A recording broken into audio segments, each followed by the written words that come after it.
Profesor Bastos, ¿qué roles juegan los conceptos de democracia y república? Democracia y república es un factor además que no contribuye al origen del Estado, pues sí contribuye a su expansión. Es decir, el poder antiguo, el poder antes de la Revolución Francesa, básicamente, era un poder personal, era un contrato que era un contrato muchas veces de vasallaje en muchos sitios, entre el rey y una serie de súbditos, y a quien se le obedecía, a quien se le debía respeto, a quien se le pagaba tributo, era una persona, que era un rey.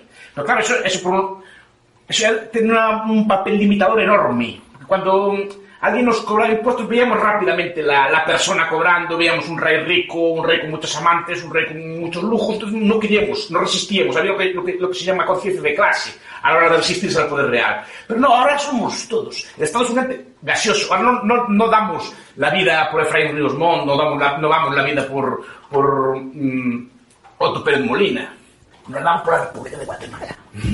Que es un ente así como ficticio o como muy mágico, una especie de atributos o lo damos por España, o lo damos por algún tipo de ente imaginario así, pero dotado de una especie de atributos positivos, ¿no? Y eso, claro, cuando pagamos tributo no se lo pagamos a un señor concreto, se lo pagamos a todos los guatemaltecos, nos lo pagamos a nosotros mismos. Cuando hacemos deuda pública es una deuda que nos damos a nosotros mismos. Y además, como es tan legítimo, cualquier cosa aprobada por la mayoría, pues es acatada sin discusión. Simplemente porque siguen los procedimientos y supuestamente representa a la mayoría del pueblo guatemalteco. O el pueblo español, o el pueblo hondureño, o el pueblo mexicano, cualquier pueblo que se le ocurra. ¿Y cuál es el rol de la ley? La ley, pero yo lo explico muy bien, Bastián, ¿no?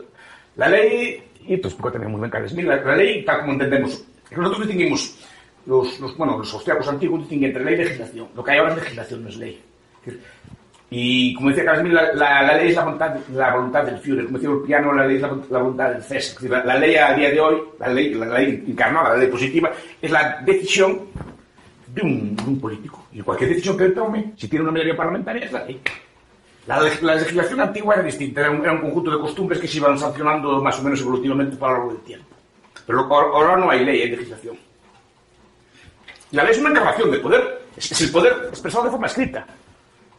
Yo quiero hacer una ley que prohíba la importación de bananas, por ejemplo, para que no compitan con mis bananas, para favorecer a mis amigos los bananeros de aquí. Yo hago una ley, quiero tomar esa decisión, pero la plasmo en una ley, en un decreto o un tipo de cosas y ya está. Eso es la ley a día de hoy. Igual que una constitución es algo así también. Es un elemento de poder. Si se fijan, las constituciones van cambiando según la época, van cambiando las modas políticas, van cambiando quién tendrá el poder en cada momento. Entonces lo que se plasma es distinto. En el contexto de las crisis políticas, las crisis económicas que estamos viviendo y en el contexto de este redescubrimiento del Estado como algo generador de violencia... Eso viene con un libro que se llama The Ted Skopor, Bringing the State Back In, trayendo de nuevo el Estado a la discusión, ¿no? Y porque durante mucho tiempo, la ciencia, sobre todo las ciencias políticas, eludieron el papel del Estado, eludieron el papel del poder.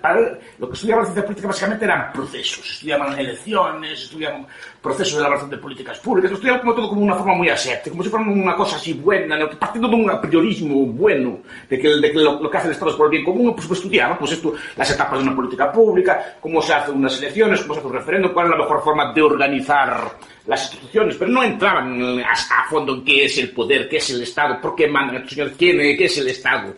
No entraban en eso. Entonces sí que hay un redescubrimiento de esto. Pero sí, perdón que te... No, pues buenísimo, pero en ese contexto del redescubrimiento, ¿qué futuro tiene el Estado-nación como lo conocemos ahora?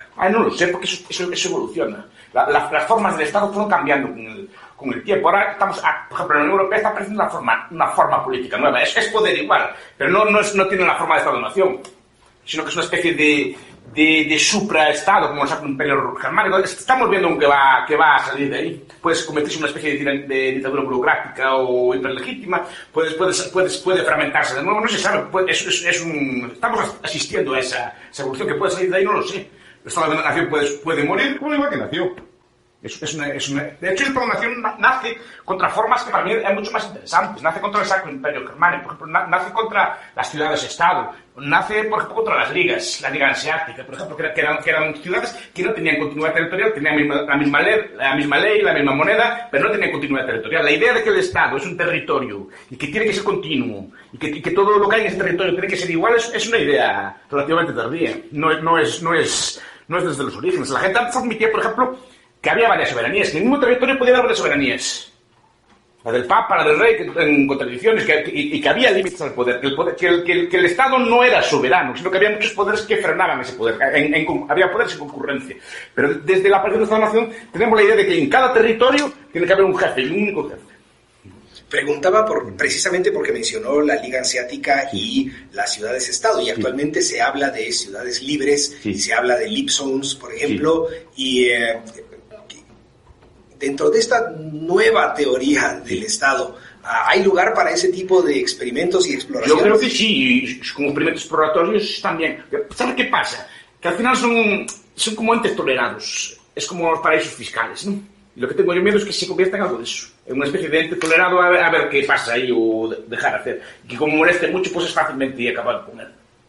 De hecho, en Europa estamos todo el día hablando de legislaciones que acaban con los paraísos fiscales. Pues en Europa hay muchas zonas, dicen que Guatemala también es una, aún leí en la prensa de hoy.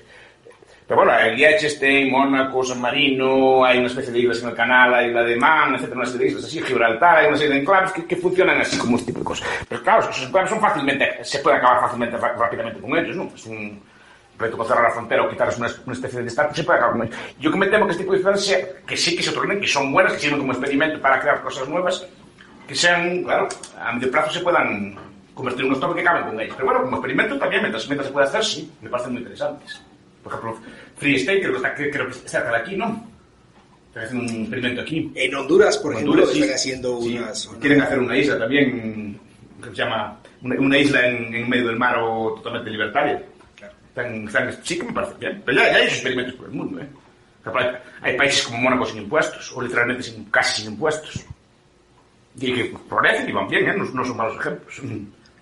Finalmente, ya mencionó algún libro, pero si algún estudiante se acercara y le dijera, profesor Bastos, ¿qué me recomienda de leer para aprender más sobre estos nuevos descubrimientos o redescubrimientos de la teoría del Estado? ¿Qué le recomendaría? Yo, a ver, que depende de la dificultad de la mazada del estudiante. El libro muy completo es El Estado de Anthony Desai, que es un estudioso húngaro, que era un especulador financiero, que se hizo muy rico. Después vendió toda su fortuna, lo liquidó y se retiró a una casa de la playa para estudiar todo el día. Y se dedica a escribir sobre teoría política desde un punto de vista libertario. Entonces, este libro es muy bueno. Por ejemplo, también recomiendo mucho este capítulo de Tilly, que se llama Guerra y construcción de Estados como crimen organizado. Se puede encontrar fácilmente en internet. Contemplando estas palabras ya está. Pues muchas gracias por compartir con nosotros estas ideas, profesor Bastos.